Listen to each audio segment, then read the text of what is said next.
Blackness through modernity. Modernity generally means a collection of new tools, resources, technology, and practices that are believed to be more effective and efficient than the old. Modernization, therefore, entails the acquisition and assimilation of modern ideas and practices. For several decades, modernity was conceived as a Western or European term. You were occasioned to view modern civilization through the eyes of the West. But the truth is that modernity is not Eurocentric or a product of Westernization. Rather, modernity is universal. Every human society, black or white, comes from the same anthropological and evolutionary classification known as Homo sapiens, and each society is inherently endowed with the capacity to transit to better socio-economic conditions of their own accord. It does not mean the societies would not interact. It means that their interaction is such that could accommodate the talents of all parties, that improve the living standard of all parties without vitiating their cultural values. Blackness through modernity aims to denounce Eurocentric orientations of modernity, which springs from the white man's notion of African inferiority. Instead, its crux is to project a natural image of Africans deceitfully overshadowed by European and American writers and politicians for years. African societies had various political, social, and economic systems that flourished. They had the power to constantly develop and evolve these systems, sparingly borrow critical ideas from other societies while still conserve the substance of their cultural values, just as China and Saudi Arabia had been doing for centuries to date. Unfortunately, the African people became most unfortunate in the history of mankind. Their cultural endowments were totally encroached by the whites. They started by systematic enslavement that spanned more than 3 centuries, consolidated their exploitation with the colonization of African territories, sometimes using violence to conquer villages. It might entice you to know that most of the industrialization and technological advancements in Western countries were built by stolen natural resources in Africa or through exploitative trade relations imposed by the West. In the early 20th century, after intense contemplation, a group of intelligent Francophone African men met together. They were Aimé Césaire, Leon Damas, Edward Glissant, and Leopold Sédar Senghor, who would later become the first president of Senegal. These men instituted a movement known as Negritude, which basically emphasized a consciousness of and pride in the cultural and physical aspects of African heritage. Negritude is black pride. It is also a literary and artistic conception because its founders, in order to unassailably assert black pride, advanced series of literatures including prose, poetry, and propaganda. Negritude and Pan-Africanism are quite similar in that both had as their own theme the negation of black inferiority, the elevation of black pride, and the development of black communities by the utilization of black philosophies and ideas. Today, despite the new entanglement of neocolonialism, some black people are practically showing the intrinsic black ingenuity with respect to modern civilization. For instance, the Serpentine Gallery Pavilion in London, United Kingdom, one of the most fascinating architectural innovations of all time, was designed by Diabedo Francis Carey an African architect from Gando, Burkina Faso in 2017.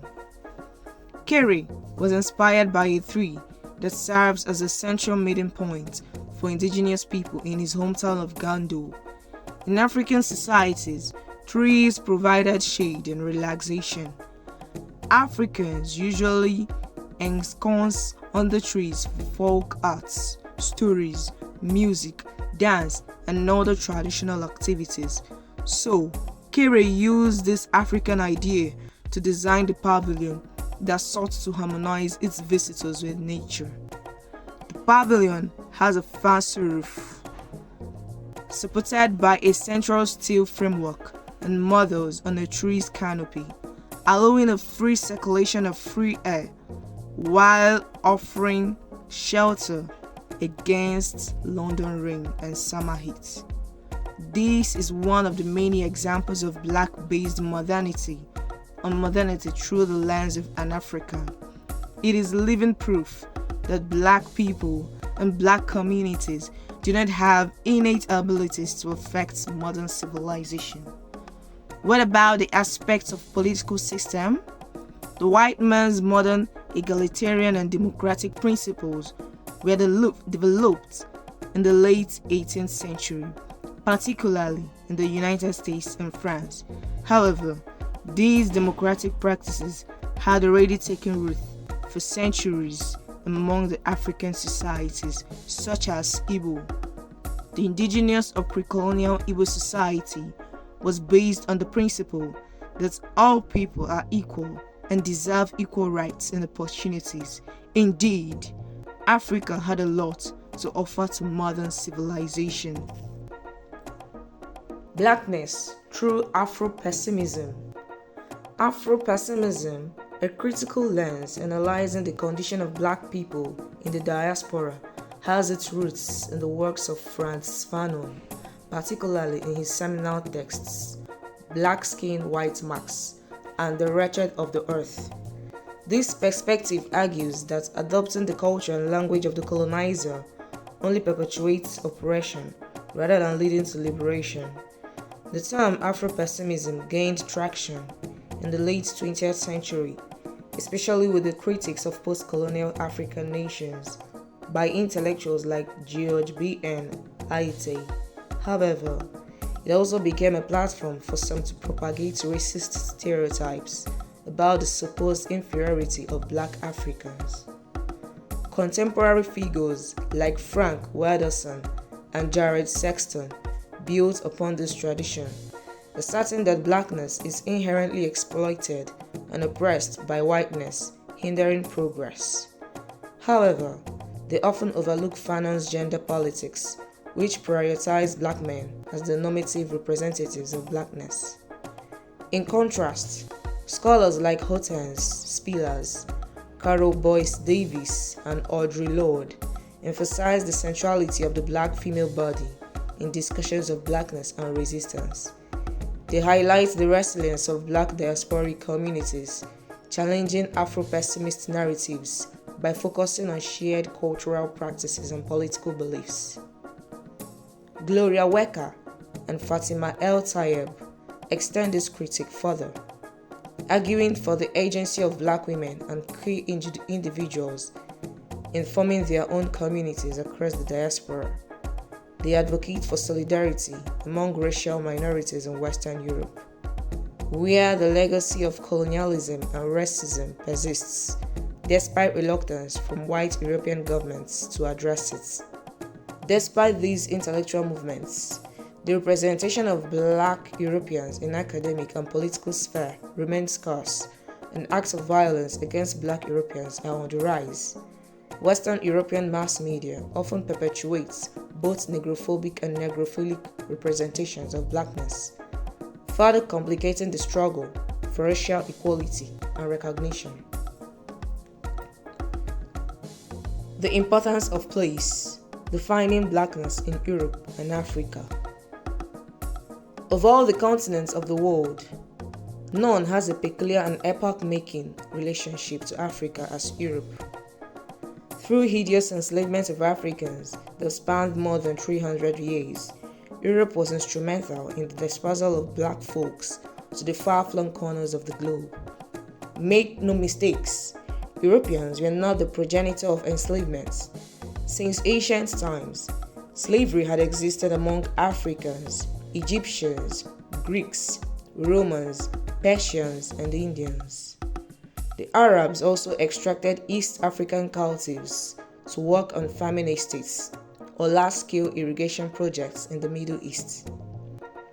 However, when European powers entered the market, slave trade was remarkably shaped both in scale and form. By the mid-19th century, when the transatlantic slave trade was finally outlawed globally, historians estimated that the number of enslaved Africans who had reached the Americas was at least 10 million. Over time, the progeny or descendants of the African victims of the transatlantic and Mediterranean slave trade developed black communities beyond the shores of Africa. They can be found in the North, Central and South America, and the Caribbean. Europe is not excluded. On 5th August 2011, during the International Year for People of African Descent, the United States Congress declared that about 7 million people of African descent were living in and had long established presence in Europe, forming an influential part of the African diaspora. Now, the question to ask is, considering the wide immigration of African across the world, what then is the importance of black in defining blackness? Regardless of destinations, one problem faced by black communities outside Africa is racism. Racism in turn has spurred on the rise of anti-racist activities, but in Europe, anti-racist activists disagree in their aims or analysis due to their diverse roots. In other words, black Europeans are drawn from a broad range of familial, historical, and cultural influences. North African, West African, East African, and Caribbean origins. These Africans are caught up in diverse religions: Christian, Jewish, Muslim, and Africanist, have differing political orientations: leftist, centrist, and conservative, as well as a broad variety of European, African, and Caribbean languages and dialects. Consequently, anti-racism is pursued differently in different black communities outside Africa. For instance, the Maghreb populations in France can be more fretful about Europe's long-standing Islamophobia than black Britons who inhabit the Anglophone Caribbean.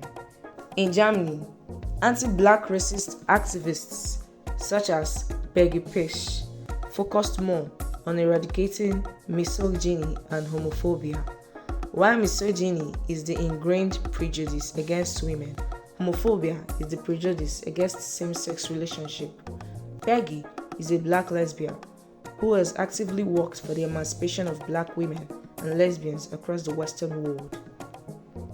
Further along the spectrum of definitions of blackness is black cosmopolitanism.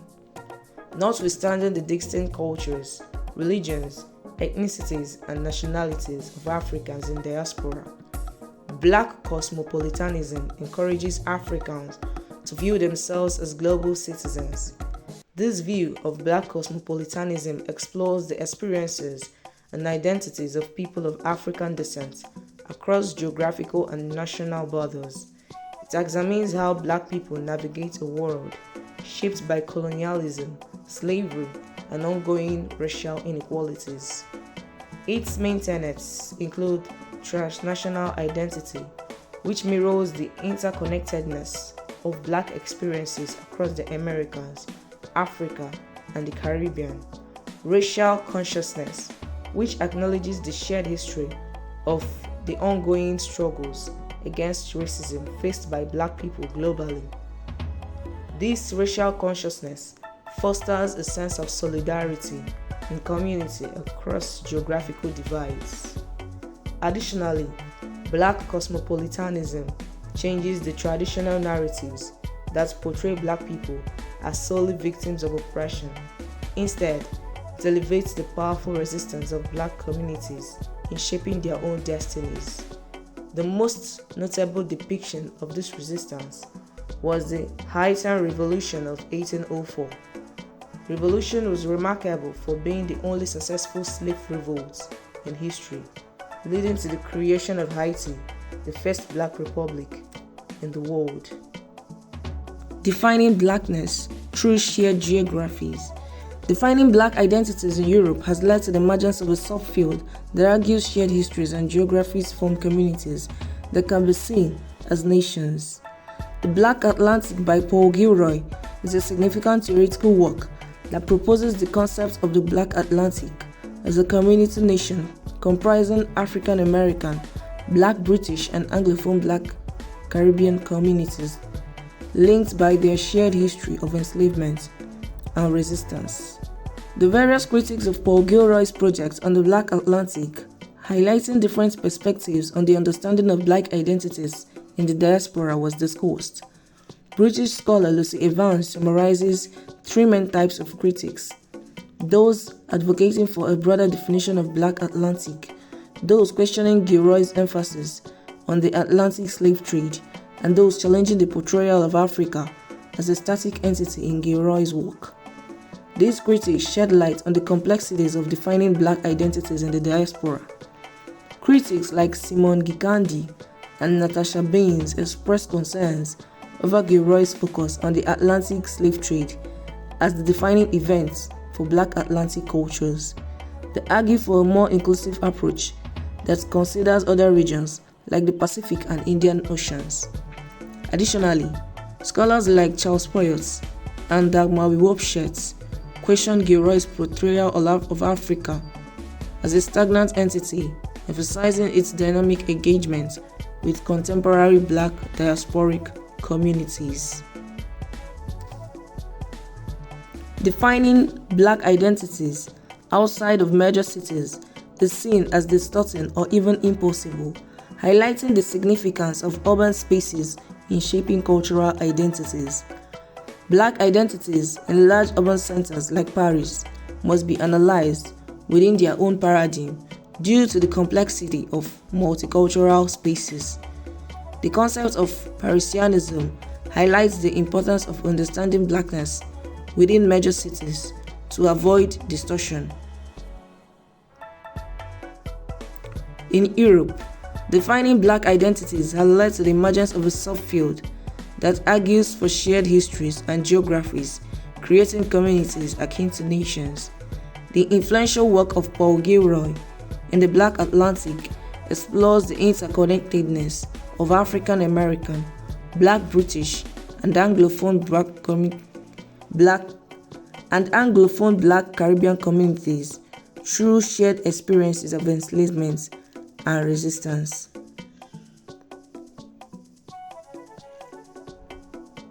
Scholars, in problematizing Blackness, seek to challenge dominant definitions of Blackness in the United States, with contributors sharing their experiences of learning about African American Blackness despite being born and raised in Africa or Europe. The text explores the complexities of defining Blackness, particularly in relation to the Middle Passage and the transatlantic slave trade. Jemima Perry argues that Europe's African colonies were highly racialized, shaping post-colonial Africans' understanding of Blackness in ways similar to the Black Atlantic. The text also delves into debates surrounding the definition of Blackness in the West, with scholars critiquing the focus on Middle Passage Blackness and exclusion of Black individuals born in Africa or to African parents in the West. Discussions on post-Blackness and Afrofuturism further complicate the understanding of Blackness, questioning the historical narratives used to define it. The debate ultimately centers on which histories are considered in defining Blackness and whether history should play a role in these definitions. Looking beyond in the present moment, defining Blackness through Afrofuturism. Afrofuturism is a cultural aesthetic philosophy of science, history that blends African diasporic culture with science fiction and futuristic themes. It centers on the experiences of Black people and reimagines the future from their unique perspectives. Think about the popular science fiction films you have watched: Lord of the Rings, Harry Potter, Star Wars, and the likes. These films tell about stories of oppression and liberation. However, most of these films have been white-oriented. In other words, they exclude the Black folks who have formed influential communities in diaspora. Therefore, Afrofuturism challenges traditional science fiction narratives that often exclude or marginalize Black people. It envisions a future where Black people are thriving in technological and artistic realms. Drawn from African traditions, Afrofuturism incorporates elements of African mythology, history, and cultural practices into futuristic visions.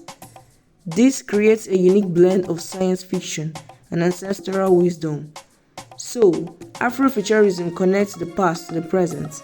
It goes beyond the African experiences of neo-colonialism, colonialism and enslavement to accentuate the fantastic ancient civilizations and technologies of the African people, using these marvelous historical feats to envision the ideal state of Africans in the future.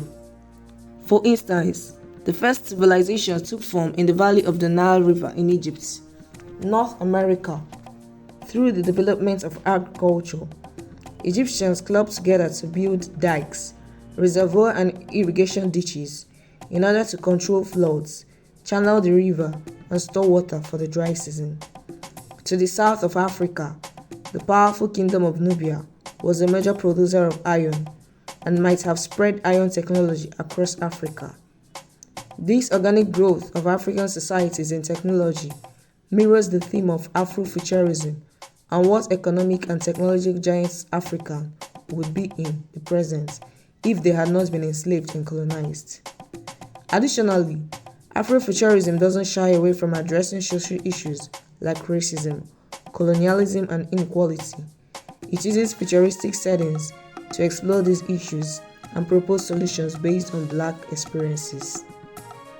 The term was coined by the white American journalist and writer Mark Derry in his essay, Black to the Future, in 1994, in which he noted the explosion of African American fiction using futuristic and time-traveling tropes. Expressions of Afrofuturism can be seen in literature, music, arts, fashion, and films. In literature, authors like Octavia Butler, N.K. Jemisin, and Trey Thompson write stories featuring Black protagonists in futuristic worlds. In music, musicians like Sun Ra, Janelle Monáe, and Kendrick Lamar incorporate futuristic themes and Afrofuturistic aesthetics into their music. In arts and fashion, visual artists and fashion designers use Afrofuturistic themes to create paintings, sculpture, and clothing that depicts Black people in a technologically advanced and stylish future.